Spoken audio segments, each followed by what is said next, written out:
Run tiger run என்று ராஜன் வலியில் துடித்தபடி தனது 5 வயது மகன் சர்வேஸ்வரனிடம் கூறினார். சில நிமிடங்களுக்கு முன் சென்னையில் உள்ள பெசன்ட் நகர் பீச் ரோட்டில் அதிவேகமாக சீறி பாய்ந்து சென்றது ஒரு ஃபாரின் கார். பின்னாலேயே 4-5 பெரிய கார்களில் ரவுடிகள் கையில் ஆயுதங்களோடு துரத்தி வந்தனர். அவர்களிடம் மாட்டிக்கொள்ளாமல் லாவகமாக காரை ஓட்டினாலும் திடீரென எங்கிருந்தோ வந்த புல்லட் ஒன்று ராஜனின் கையை பதம் பார்த்துவிட அதிவேகத்தோடு கடற்கரை லேம்ப் போஸ்டில் மோதி நிறுத்தினார். துரத்தி வந்த ரவுடிகள் அவரை சுற்றி வளைத்தனர். இனி தப்பிப்பது கடினம் என்று புரிந்து கொண்ட ராஜன் எப்படியாவது மகனை மட்டுமாவது காப்பாற்றிவிட துடித்தார்.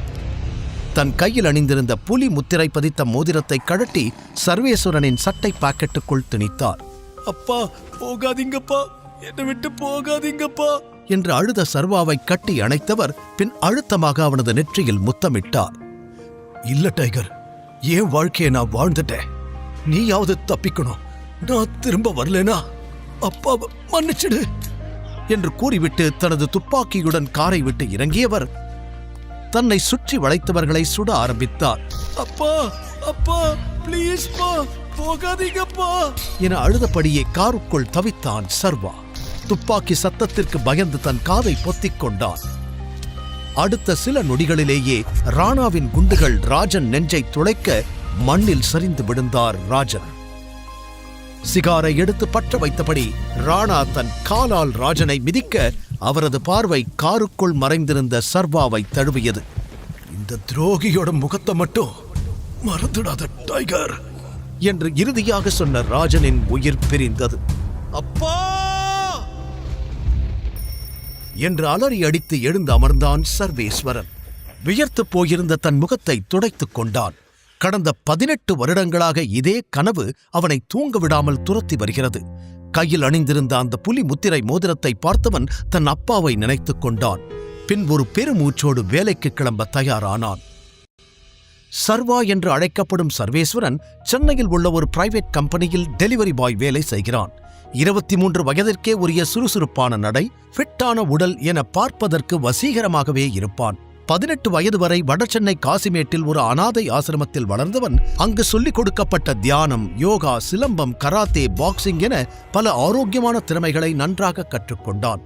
கடினமான இந்த வாழ்க்கையில் அவனுக்கு இருக்கும் ஒரே ஆறுதல் அவன் காதலி வைஷ்ணவி மட்டும்தான். இன்னைக்கு வைஷ்ணவி பர்த்டே, அவளுக்கு கேக் வாங்கிக்கிட்டு போனா சந்தோஷப்படுவா என்று நேராக ஒரு பேக்கரிக்கு சென்றவன் அங்கு இருந்த ஒரு அழகான கேக்கை பார்த்தான். இது எவ்வளவு? 2000. தனது சட்டை பாக்கெட்டில் இருந்த 100 ரூபாயை பார்த்தவன் அருகில் இருந்த சின்ன சைஸ் பீஸ் கேக்கை பார்த்து இது எவ்வளவு என்று கேட்க, இது ஒரு பீஸ் 50 rupees. ஓகே, இத 2 பேக் பண்ணுங்க என்றான். கேக்கை வாங்கிக் கொண்டவன் ஆசையோடு வைஷ்ணவியை பார்க்க அவளது அபார்ட்மெண்ட்டுக்கு கிளம்பினான். காலிங் பெல்லை அடித்துவிட்டு ஜன்னல் வழியாக பார்க்க உள்ளே டிஸ்கோ லைட், மியூசிக் சத்தம் என்று பெரிய பார்ட்டி நடப்பது போல தெரிந்தது. சில நொடிகளில் அல்ட்ரா மாடர்ன் ஸ்டைலில் கிளாமராக டிரெஸ் அணிந்திருந்த வைஷ்ணவி கதவை திறந்தாள். அதுவரை அவளை அப்படி பார்த்திராத சர்வா காண்பது அனைத்தும் உண்மைதானா என்ற குழப்பத்தோடு வைஷ்ணவியை பார்த்தான். சர்வா டெலிவரி பாய் டிரெஸ்ஸில் இருப்பதை பார்த்ததும், யாருடே மறுபடியும் கேக் ஆர்டர் பண்ணது என்று ஒருத்தி கேட்க, ஏய் உனக்கு தெரியாதா, இவன் தாண்டி வைஷ்ணவியோட லவ்வர், ஆனா சார் ஒரு டெலிவரி பாயாவும் இருக்காரு என்று இன்னொருவள் கேலியாக சொல்லி சிரிக்க வைஷ்ணவியின் முகம் சிரித்து போனது. சர்வாவும் அவமானத்தில் குறுகி நின்றான். அப்போது பின்னாலிருந்து, ஹே வைஷு பேபி என்று ஒரு 25 வயது ஆண் குரல் கேட்க சர்வா திரும்பினான். கையில் ஒரு காஸ்ட்லி கிஃப்ட் பாக்ஸுடன் நின்று கொண்டிருந்த ஆகாஷ் சர்வாவை கண்டுகொள்ளாமல் அவனை தாண்டி சென்றான். வைஷ்ணவியின் விரல்களில் ஒரு டைமண்ட் ரிங்கை மாட்டிவிட்டு, ஹாப்பி பர்த்டே டார்லிங் என்று கட்டி அணைத்து வாழ்த்து கூறினான்.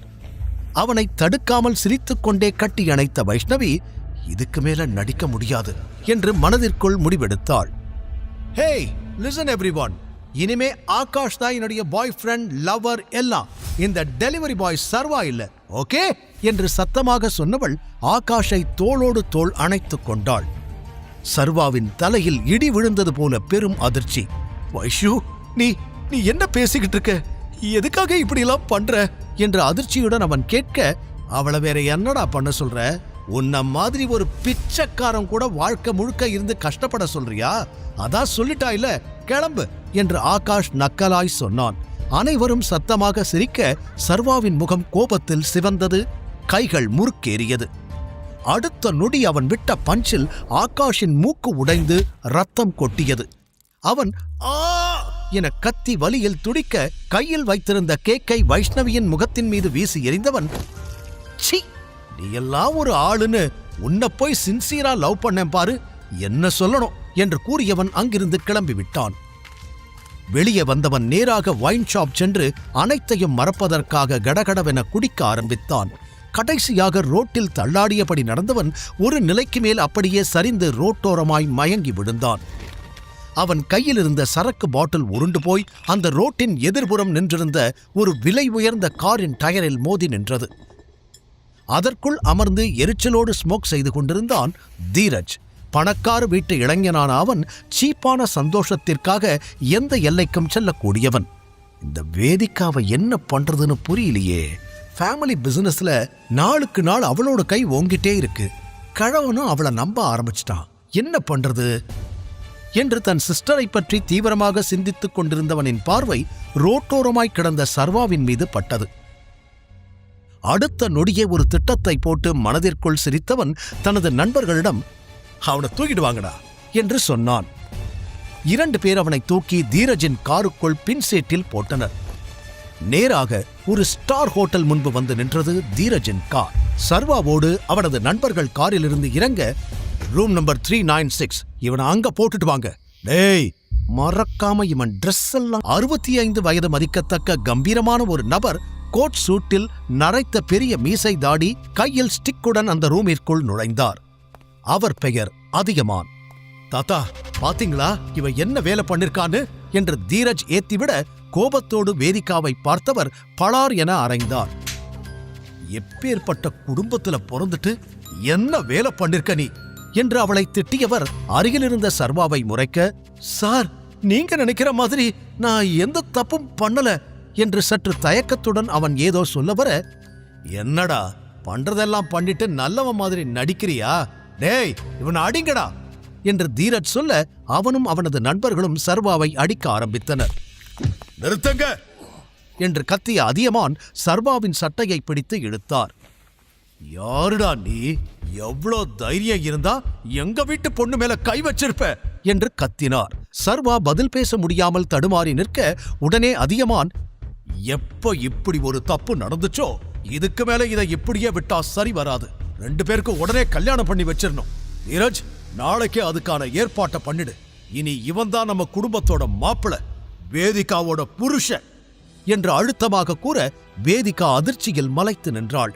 தாத்தா, நீங்க தப்பா புரிஞ்சுக்கிட்டீங்க, நான் சொல்றது கொஞ்சம் கேளுங்க என்று அவள் பதற்றத்துடன் சொல்ல அவளை முறைத்தவர், எதுவும் பேச தேவையில்லை, இவனை கூட்டிட்டு இப்பவே கிளம்பு.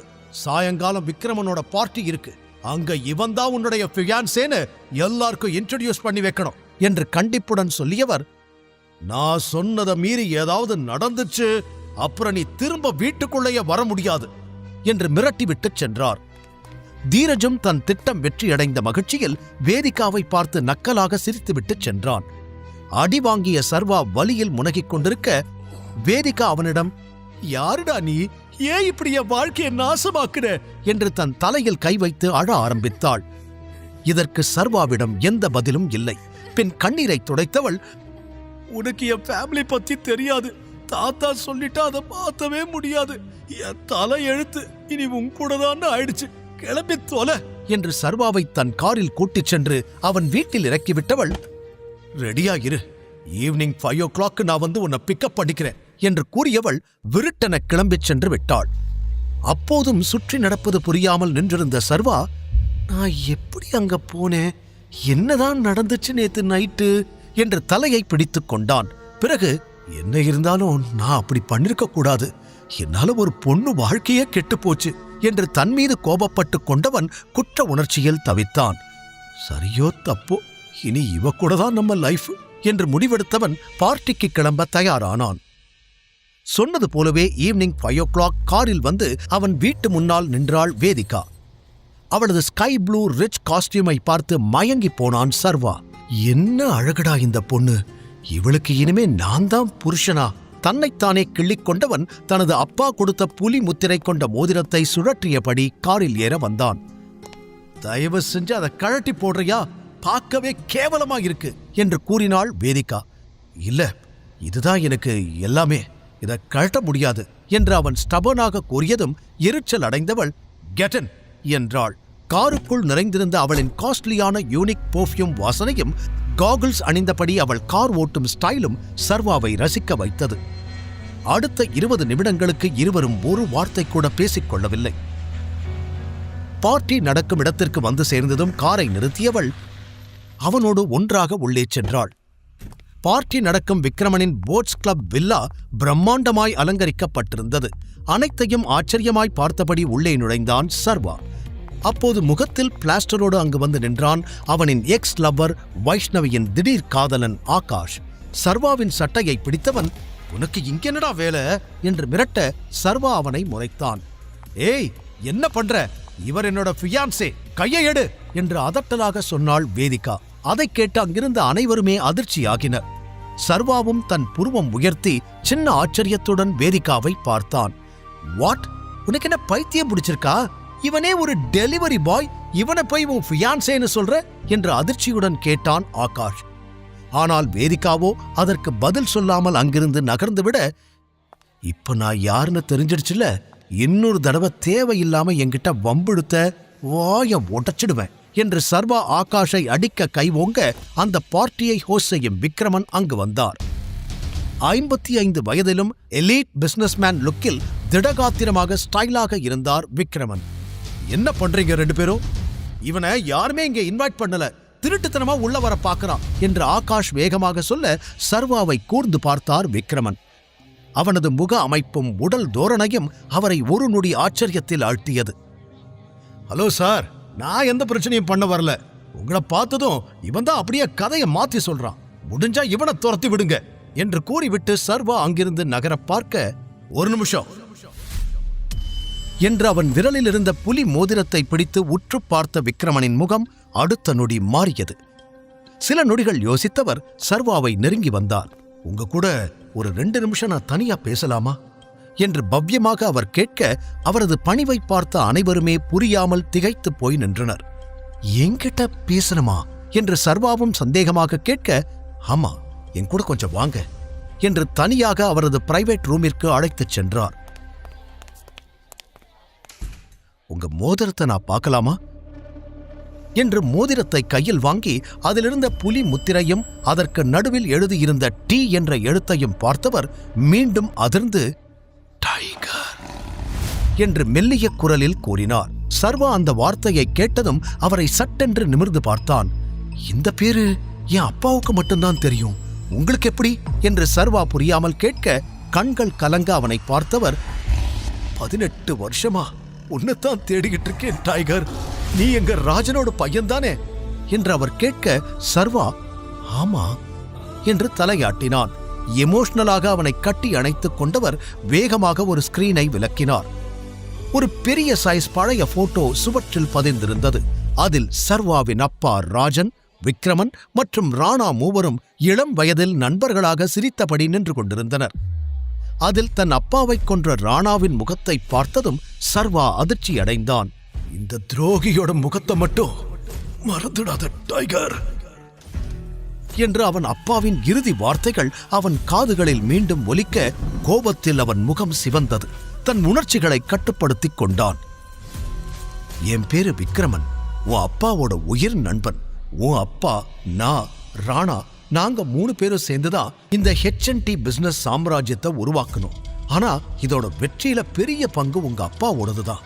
இதுக்கு நீதான் ஒரே வாரிசு டைகர் என்று அவர் கூற, இன்னும் அதிர்ச்சியில் உறைந்தான் சர்வா. வெளியே இருந்து பார்க்கிறப்போ இது ஒரு நார்மலான பிசினஸ் கம்பெனியா தான் தெரியும். ஆனா அண்டர்வேர்ல்ட்ல இதுக்கு இன்னொரு முகம் இருக்கு. ஹவுஸ் ஆஃப் டைகர்ஸ் என்று அவர் சொல்லச் சொல்ல சர்வாவுக்கு தன் அப்பாவின் ஆபத்தான வாழ்க்கை அப்போதுதான் புரிய ஆரம்பித்தது. நம்ம நாட்டுல இருக்கிற அரசியல்வாதிகள், செலிபிரிட்டிஸ், பெரிய பெரிய பணக்காரங்க எல்லாம் நம்ம கம்பெனி பேரை கேட்டாலே பயத்துல நடுங்குவாங்க. உன் அப்பா ராஜன் வச்சதுதான் சட்டம். அதை யாராலையும் மீற முடியாது. ஆனா உன் அப்பா நல்லவர். சட்டத்துக்கு புறம்பா நாங்க சில வேலைகள் செஞ்சாலும் அது எல்லாமே கஷ்டப்படுற மக்களுக்காகத்தான். உன் அப்பா இறந்ததுக்கு அப்புறம் இங்க எல்லாமே மாறி போச்சு. அது வரைக்கும் நம்மளை பார்த்து பயந்து ஒளிஞ்ச நிறைய பேர் நமக்கு எதிரிகளா உருமாற ஆரம்பிச்சாங்க. அதுல நம்மளோட மிகப்பெரிய எதிரியே ஆதிசேஷன் தான். அவனும் பல வருஷமா உன்னை தேடி கண்டுபிடிச்சு எப்படியாவது கொலை பண்ணணும்னு தான் வெயிட் பண்ணிக்கிட்டு இருக்கான். உன் அப்பா பண்ண புண்ணியத்துல இத்தனை வருஷமா நீ அவங்கிட்ட இருந்து தப்பிச்சிட்ட என்று விக்ரமன் ஒரே மூச்சில் பிளாஷ்பேக்கை சொல்ல சர்வா நிதானமாக கேட்டுக்கொண்டிருந்தான். இப்போ ராணாவோட மகன் சூர்யா தான் நம்ம பிசினஸ மொத்தமா பார்த்துக்கிட்டு இருக்கான். ஆனா நீ திரும்பி வந்துட்டதால இன்னையிலிருந்து நீ தான் இங்க எல்லாமே. இந்த கம்பெனியோட மொத்த கண்ட்ரோல் உன் கைக்கு சீக்கிரமே வந்துடும். இந்த நாளுக்காகத்தான் நான் இவ்வளவு நாள் வெயிட் பண்ணிக்கிட்டு இருந்தேன். உன் அப்பா கூட வேலை பார்த்த மாதிரியே இனி உன் கூட வேலை பார்க்க போறது எனக்கு ரொம்ப சந்தோஷமா இருக்கு. Yes, the tiger has returned என்று உணர்ச்சி வேகத்தில் விக்ரமன் அவனை கட்டி அணைத்துக் கொள்ள சர்வாவின் உலகம் ஒரே நாளில் தலைகீழாய் மாறி இருந்தது. போட்டோவில் சிரித்தபடி இருந்த தன் அப்பாவையே பார்த்தபடி கண் கலங்கி நின்றான். தன் நிலையை எண்ணி பார்த்தான். நேற்று வரை அவன் பாக்கெட்டில் 100 ரூபாய்தான் அதிகபட்சமாகவே இருந்தது. ஆனால் இன்று அவன் பல ஆயிரம் கோடி மதிப்புள்ள கம்பெனியின் ஓனர். ஆமா, நீங்க எவ்வளவு பெரிய ஆளு, உங்களால ஏன் என்னை கண்டுபிடிக்கவே முடியல? நீங்க கொஞ்சம் முயற்சி பண்ணி இருந்தா எப்பவோ என்னை கண்டுபிடிச்சிருக்கலாமே என்று சர்வா விக்ரமனிடம் சூசகமாக கேட்டான். ஒருவேளை விக்ரமனும் ஏதாவது சதி செய்கிறாரா என்ற டவுட் அவனுக்கு வந்தது. அவனுக்கு யார் மீதும் இப்போது நம்பிக்கை வரவில்லை. என்ன டைகர் இப்படியெல்லாம் கேட்கிற? உன்னை நாங்க தேடாத நாளே இல்ல. உன்னோட சின்ன வயசு போட்டோ மட்டும்தான் என்கிட்ட இருந்துச்சு. அதை வச்சு உன்னை கண்டுபிடிக்க எவ்வளவோ ட்ரை பண்ணோம், ஆனா முடியல. பரவாயில்ல, இப்ப நீ வரவேண்டிய இடத்துக்கு சரியா வந்துட்ட. நீ உயிரோட இருக்கேன்னு தெரிஞ்சா சூர்யாவும் மத்த டீம் மெம்பர்ஸும் ரொம்ப சந்தோஷப்படுவாங்க என்று விக்ரமன் ஆசையோடு கூற, சூர்யாவின் பெயரை கேட்டதும் சர்வாவின் முகம் இறுகி போனது. ராணா ஒரு துரோகி, அவன் மக சூர்யாவும் அப்படிதான் இருப்பான் என்ற எண்ணத்தில் இருந்தான் சர்வா. இருந்தும் அதையெல்லாம் முகத்தில் காட்டிக் கொள்ளாதவன் தன் வாழ்வில் மறைக்கப்பட்டிருக்கும் பக்கங்களை இன்னும் தெளிவாக தெரிந்து கொள்ள விரும்பினான். டைகர், நீ இல்லாததால இவ்ளோ வருஷம் சூர்யா தலைவனாய் இருந்தான். அதான் நீ வந்துட்டியே, இனி எல்லாத்தையும் மாத்திடலாம், நான் பாத்துக்கிறேன் என்று சொல்லிக்கொண்டு தன் டேபிளுக்கு சென்ற விக்ரமன் ஒரு டிராவை திறந்து தனது செக் புக்கை எடுத்து அதில் ஏதோ எழுத ஆரம்பித்தார். ராணா என் அப்பாவை கொன்னாங்கிறது இவங்க யாருக்குமே தெரியாது போல. அதனாலதான் அவர் பையன் சூர்யாவை தலைவனா இருக்க விட்டுருக்காங்க. இதை இன்னும் டீடைலா தெரிஞ்சுக்கணுமே என்று யோசனை செய்தான் சர்வா. அப்போது அவன் முன்னால் அந்த செக்கை நீட்டினார் விக்ரமன். அதில் 50 கோடி என்று எழுதப்பட்டிருந்தது. சர்வா அதிர்ச்சியோடு அவரை பார்க்க, இதை இப்போதைக்கு வச்சுக்கோ டைகர், நீ மறுபடியும் தலைவனா மாறுற வரைக்கும் இது உன்னோட செலவுக்கு யூஸ்ஃபுல்லா இருக்கும் என்று சொல்லி அதை அவன் கைகளில் தர, சர்வா பதிலேதும் கூறாமல் அதை வாங்கி தனது பாக்கெட்டில் வைத்துக் கொண்டான். நிமிடங்களில் தலைகீழாய் மாறிப்போன தனது வாழ்க்கையை அவனாலேயே நம்ப முடியவில்லை. அப்புறம் டைகர், ஒரு முக்கியமான விஷயம், நீ ஹவுஸ் ஆஃப் டைகர்ஸ்க்கு பாஸ் ஆகிற வரைக்கும் உன்னோட ஒரிஜினல் ஐடென்டிட்டி யாருக்குமே தெரிய வேண்டாம். நீ இப்ப எப்படி இருக்கியோ அதே மாதிரியே மெயின்டைன் பண்ணு. நேரம் வரும்போது எல்லாருக்கும் சொல்லலாம் என்று இறுதியாக அவர் கூற, சர்வா சரி என்று தலையாட்டினான். வெளியில் பலர் பல யோசனைகளுடன் இருக்க, வேதிகாதான் இவனை எதுக்காக அங்கிள் கூட்டிட்டு போனாரு, இவனுக்கும் அவருக்கும் என்ன சம்பந்தம் என்று சந்தேகத்தோடு நின்று கொண்டிருந்தாள். அப்போது அவளிடம் வந்த ஆகாஷ், என்ன உன் கூட வந்தவனை பத்தி யோசிச்சுக்கிட்டு இருக்கியா? அவனை விக்ரமன் சார் உள்ள கூட்டிட்டு போய் நல்லா அடி வெளுத்துட்டு இருப்பாருன்னு நினைக்கிறேன் என்று கூறி முடிக்க, உடனே தீரஜும் தன் பங்கிற்கு, சரியா சொன்ன ஆகாஷ், அதுக்குதான் தகுதி தராதரம் தெரிஞ்சு பழகணும்னு சொல்றது. இப்ப பாரு, பாவம் அவன் அல்பாயுசுல சாக போறான் என்று நக்கலாக கூறினான். ஏற்கனவே குழப்பத்தில் இருந்த வேதிகாவிற்கு அவர்கள் பேச பேச பயம் இன்னும் அதிகமானது. உண்மையில் சர்வாவை நினைத்து கவலைப்படுவதா இல்லை கண்டுகொள்ளாமல் இருப்பதா என்று அவளுக்கே புரியவில்லை. கண்டிப்பா அவனோட டெட் பாடி தான் வெளியே வரும், எனக்கு சந்தேகமே இல்லை என்று ஆகாஷ் இறுதியாக சொல்லி முடிக்க, 2 பேரும் வாய மூடுறீங்களா?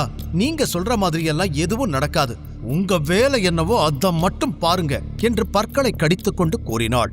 இவர்கள் இவ்வாறு பேசிக் கொண்டிருக்கும் போது சர்வா மற்றும் விக்ரமன் இருவரும் கெத்தாக வெளியே வந்தனர். போனபடியே சர்வா திரும்பி வந்திருக்க, வாட் இஸ் திஸ்? உள்ள கூட்டிட்டு போனவரு எப்படியே இவன் கைய காலையாவது உடைச்சிருப்பாருன்னு நினைச்சா அப்படியே கூட்டிட்டு வராரு என்று ஆகாஷ் சந்தேகமாக கேட்டுக்கொண்டிருக்க, தீரஜ் பார்வை முழுவதும் விக்ரமன் மீது இருந்தது. அவர் முகத்தில் 1000 வாட்ஸ் பல்பு எரிவது போல அத்தனை பொலிவு. ஏதோ தப்பாயிருக்கே என்று தீரஜ் யோசனை செய்த நேரம், அட்டென்ஷன் எவ்ரிவான் என்று கூட்டத்தின் கவனத்தை தன் பக்கம் திருப்பினார் விக்ரமன். மீட் சர்வா, ஐ மீன் சர்வேஸ்வரன், என் ஃப்ரெண்டோட என உற்சாகமாய் ஆரம்பித்தவர் தடுமாறிவிட்டு, என்னோட எக்ஸ் டிரைவரோட ஒரே பையன், ரொம்ப ரொம்ப டேலண்டட் என அங்கிருந்த அனைவருக்கும் இன்ட்ரடியூஸ் செய்து வைத்தார். வேதிகா ஆச்சரியமாக பார்த்தாள். அடுத்து அவர் என்ன பேசப் போகிறார் என்பதிலேயே அங்கிருந்த அனைவரது கவனமும் இருந்தது. ஆனால் அதற்கு மேல் எந்த டீடைல்ஸும் சொல்லாதவர், எல்லாரும் பார்ட்டியை என்ஜாய் பண்ணுங்க என்று பார்ட்டியை கவனிக்க ஆரம்பித்தார். ஒரு டிரைவர் பையனுக்கு எதுக்கு இவ்ளோ இம்பார்ட்டன்ஸ்? என்னவோ பெரிய ஆளை இன்ட்ரடியூஸ் பண்ற மாதிரி சொல்லிட்டு போறாரு என்று ஆகாஷ் கேட்க, தீரஜுக்கும் கூட அதே சந்தேகம் இருந்தது. ஆனால் சர்வா இவர்கள் இருவரையும் கண்டுகொள்ளவே இல்லை. அவன் மனம் முழுவதும் அவன் அப்பாவை பற்றியும் ராணா செய்த துரோகத்தை பற்றியும் மட்டுமே சிந்தித்துக் கொண்டிருந்தது. உன்னை உள்ள கூட்டிட்டு போய் விக்ரமன் சார் என்ன பேசினாரு என்று கேட்டபடி அருகில் வந்தான் ஆகாஷ். அவனை நிமிர்ந்து பார்த்த சர்வா, உன்ன மாதிரி லூசு பையன் எவனாவது வந்து கேள்வி கேட்டா பதில் சொல்லாதேன்னு சொல்றதுக்காக தான் கூட்டிட்டு போனாரு என்று பட்டென கூறினான். அதில் கடுப்பாகிய ஆகாஷ், இந்த திமிருக்கு ஒன்னும் குறைச்சல் இல்ல, கண்டிப்பா ஒரு நாள் நீ அனுபவிப்படா என்று கூறிவிட்டு அங்கிருந்து நகர, சர்வா அதையெல்லாம் மதிக்கவே இல்லை. அவனது எண்ணங்கள் வேறு எங்கோ இருக்க, அதற்கு பிறகு அவனும் வேதிகாவும் பெரிதாக பேசிக் கொள்ளவில்லை. பார்ட்டி முடிந்து சர்வா வேதிகாவின் காரில் ஏறி, ஓகே ஃபர்ஸ்ட் ஏன் வீட்டுக்கு போங்க என்றான். உடனே வேதிகா, ஏய் தாத்தா உன்னை பார்ட்டிக்கு கூட்டிட்டு மட்டும்தான் வர சொன்னாரு, திரும்பிலாம் டிராப் பண்ண முடியாது. நீயே இப்படி இருக்கேனா உன் வீடு எந்த லட்சணத்துல இருக்குமோ அதெல்லாம் என்னால பார்க்க முடியாது. நீ ஏதாவது கால் டாக்ஸி இல்ல ஆட்டோ பிடிச்சு போ என்று முகத்தை சுளித்தபடி கூறினாள். அது சர்வாவிற்கு சுருக்கென இருக்க, அவளிடம் பேசுவதற்காக திரும்பி அவளை பார்த்து அமர்ந்தவன், ஹலோ வைஃபி என்று அவன் அசால்ட்டாக கூப்பிட, அவள் அதிர்ச்சியாகி அவனை பார்த்தாள். இந்த பார்ட்டியில என்ன வியான்சேன்னு தானே எல்லார்கிட்டையும் சொன்ன? அப்ப நான் ஃபியூச்சர் ஹஸ்பண்ட் தானே, நாளைக்கே நமக்கு கல்யாணம் ஆகலாம், கொஞ்ச நாள்ல புள்ளையே கூட பெத்துக்கலாம். அப்போ புருஷ வீட்டுல தானே பொண்டாட்டி வந்து இருக்கணும், அத நீ பார்க்க வேணாமா என்று கெத்தாக அவன் கேட்க, புல்ஷிட், யார் யாருக்கு ஹஸ்பண்ட்? ஏதோ ஃப்ராடுத்தனம் பண்ணி என் கூட ஒரு நைட் இருந்துட்டேனா நான் உனக்கு சொந்தம் ஆகிடுவேனா? என் தாத்தா தான் புரியாம ஏதோ பண்ணிக்கிட்டு இருக்காருனா அதையே நீ அட்வான்டேஜா எடுத்துட்டு உன் வேலையெல்லாம் என்கிட்ட காட்டாத. Stay within your limits. இப்பதான் உன் ட்ரூ கலர்ஸ் கொஞ்சம் கொஞ்சமா வெளியே தெரியுது என்று பொரிந்து தள்ளியவள் மூச்சு வாங்கினாள். சர்வா அமைதியாக அவளையே பார்த்து கொண்டிருந்தான். ஒரே நைட்ல என் வாழ்க்கையவே கெடுத்துட்டு இப்ப லாஜிக் பேசுறியா?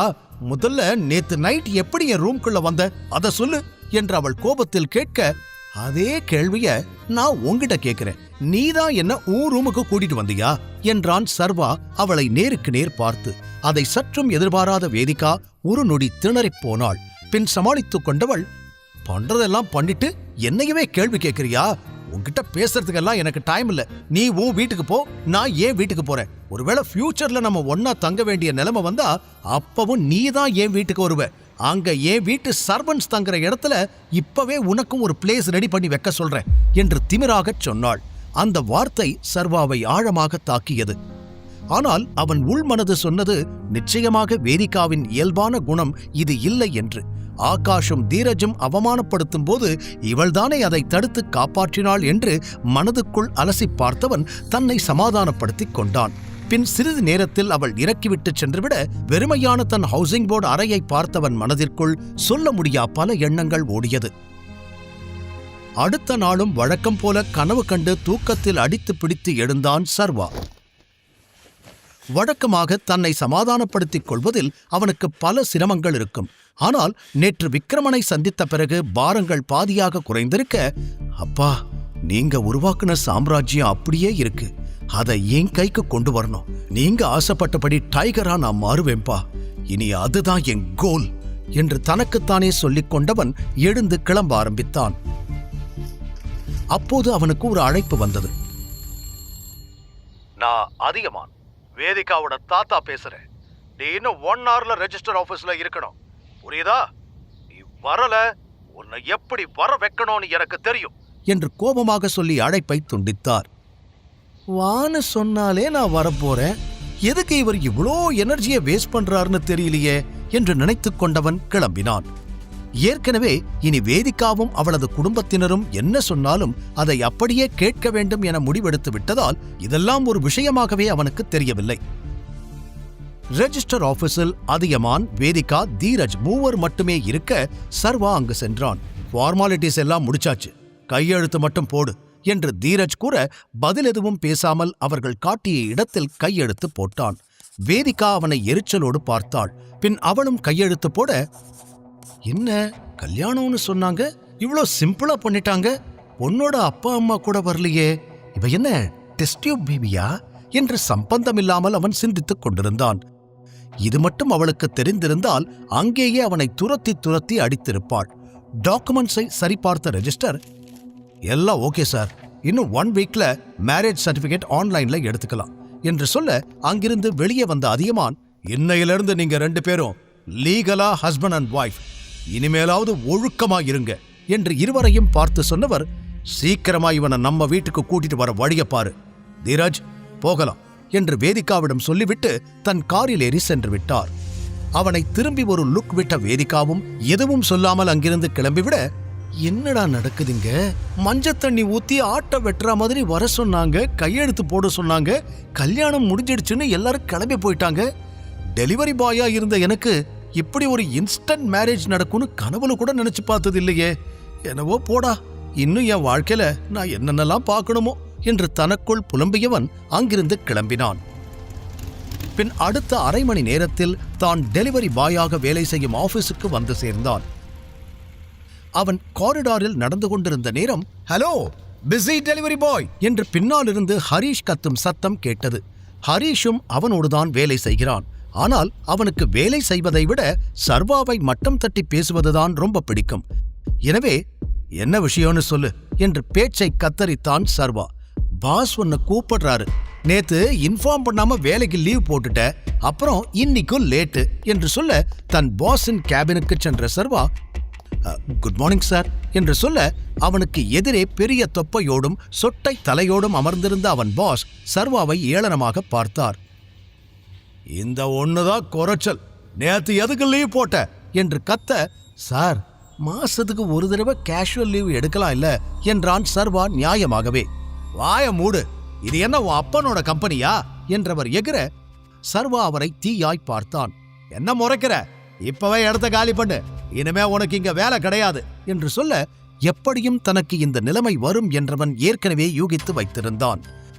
ஆகாஷுக்கு அவனுடைய பாஸை நன்றாகவே தெரியும். அதனால்தான் தன் வேலை போகிறது என்று புரிந்து கொண்டவன், சரி நான் போறேன், ஆனா அதுக்கு முன்னாடி இந்த மாசம் நான் பார்த்த வேலைக்கான சம்பளத்தை கொடுங்க என்று கேட்க அவன் பாஸ் மேலும் கோபமாகி, அப்படியா, அப்ப கொஞ்ச நேரம் பொறு, உன் சம்பளத்தை இப்பவே கொடுத்துடுற என்று அழுத்தி கூறியவர் அங்கிருந்த பெல்லை தட்ட அடுத்த நிமிடம் உள்ளுக்குள் தடிதடியாக 4 பவுன்சர்கள் வந்தார்கள். இவனை கழுத்த பிடிச்சு வெளியே தள்ளுங்க என்று கத்தினார். ஆனால் அவர்கள் சர்வாவை தொடும் முன்பே சர்வா ஒருவன் கழுத்தை பிடித்து அங்கிருந்த மேஜையில் மடார் என்று அடிக்க அவனோ ரத்தம் கொட்டிய தலையை பிடித்தபடி கீழே விழுந்தான். அடுத்த சில நொடிகளில் அங்கு ஒரு ஆக்ஷன் அதகளமே அரங்கேறியது. அவனது ஒவ்வொரு அடியிலும் அலறல் சத்தம் எதிரொலித்தது. இன்னொருவனின் கையை பின்னால் திருகிய சர்வா மற்றொருவனை மிதித்து பறக்கவிட 5 நிமிடத்தில் அந்த 4 பவுன்சர்களும் மண்ணை கவ்வி விட்டார்கள். கையிலிருந்த ரத்தத்தை உதறிய சர்வா, என்னோட சம்பளம் என நேராக பாஸிடம் கையை நீட்ட அவரோ வேர்த்து போய் டிராயரில் வைத்திருந்த 25,000 ரூபாய் பணத்தை எடுத்து தர சர்வா வெடுக்கென்று புடுங்கிக் கொண்டான். இதை முன்னமே பண்ணிருக்கலாம் இல்ல என்று சொல்லிவிட்டு சர்வா வெளியே செல்லும் முன் மீண்டும் பாஸை பார்த்து, இன்னொரு தடவை என் அப்பாவை பத்தி பேசுன, உன்னை உயிரோட குழி தோண்டி புதைச்சிடுவேன் என்று மிரட்ட இதுவரை சர்வாவின் கோபத்தை பார்த்திராத பாஸ் மிரண்டு போனார். பின் சர்வா வெளியே வர திடீரென்று அவனுக்கு ஒரு அன்னோன் நம்பரிலிருந்து கால் வந்தது. ஹலோ, யாரு என்றவன் விசாரிக்க அந்த பக்கம் விக்ரமன் தான் பேசினார். டைகர், நான் அனுப்புற அட்ரஸ்க்கு இன்னைக்கு நைட் வா என்றார். எதுக்காக அங்கிள்? டைகர், இன்னைக்கு ஒரு முக்கியமான ஆள்கிட்ட உன்னை நான் அறிமுகப்படுத்த போறேன். நம்ம மாஃபியா வேர்ல்டுல அவருக்குன்னு ஒரு பெரிய நேம் இருக்கு. உன்னோட அப்பா, நான், அவரெல்லாம் அந்த காலத்துல இருந்தே நல்ல பழக்கம். அவரோட பேரு கரிகாலன். ராஜன் இருந்த வரைக்கும் அவருக்கு கீழே தான் கரிகாலன் இருந்தாரு. இப்போ எங்க டைகர் நீ திரும்பி வந்துட்டேன்னு அவருக்கு தான் முதல்ல தெரியணும். அதனால நீ டின்னருக்கு ஹோட்டல் விஸ்தாராவுக்கு வந்துரு, நான் உனக்கு அட்ரஸ் அனுப்புறேன் என்று சொல்ல சர்வாவோ கரிகாலனின் பெயரை கேட்டவுடன் தனி யோசனையில் நின்று விட்டான். அந்த பெயரை பற்றி யோசிக்கும் பொழுதே சிட்டியில் நடந்த பல மர்மமான கொலைகள் தான் அவனுக்கு முதலில் ஞாபகம் வந்தது. சென்னையில் கரிகாலன் என்ற பெயரை கேட்டாலே பயத்தில் ஒரு மரியாதை வந்து தானாக ஒட்டிக்கொள்ளும். அந்த அளவிற்கு அவருக்கென்று ஒரு இமேஜ் அனைவர் மனதிலும் இருக்கிறது. எனவே அப்படிப்பட்ட பெரிய மனிதரை தான் சந்திக்கப் போகிறோம் என்று யோசித்த பொழுதே சர்வாவுக்கு பின்னந்தலை சிலிர்த்தது. இன்னொரு பக்கம் அதே கரிகாலனுக்குத்தான் வருங்காலத்தில் தான் லீடராகப் போகிறோம் என்ற எண்ணமே அவன் இரத்த ஓட்டத்தை அதிகமாக்கியது. விக்ரமன் உண்மையிலேயே சர்வாவை ஹவுஸ் ஆஃப் டைகர்ஸுக்கு தலைவனாக்க விரும்புகிறாரா, இல்லை இது சர்வாவை சுற்றி விரிக்கப்படும் சூழ்ச்சி வலையா? முழு கதையையும் கேட்டு மகிழ பாக்கெட் FM ஆப்பை டவுன்லோட் செய்யுங்கள். லிங்க் டிஸ்கிரிப்ஷனில் கொடுக்கப்பட்டுள்ளது.